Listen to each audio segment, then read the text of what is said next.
Without Agile documentation, the agility in your projects gets lost. IT information management, as the Agile approach to documentation, is tailored to the needs of Agile projects. IM establishes collaboration in documentation. But how to be really Agile? You need information managers and appropriate, best practice methods. Information managers manage the requirements that come from many different teams, for example the development or business.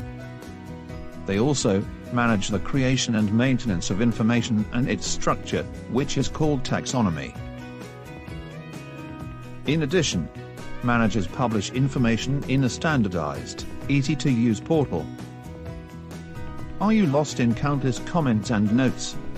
The avato evaluation differentiates between unimportant and important information during the initial capturing. Do you have a hard time reviewing large documents, where many people have been involved?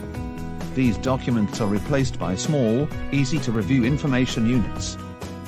Is the creation of documents time-consuming and exhausting? The create method helps and saves time for other things you need to do. The traditional documentation is supposed to help you reach the strategic goals. But it does not. The Agile IT information management ensures effectiveness and efficiency. By the way, some people use the word DocOps when they talk about Agile documentation in a DevOps project.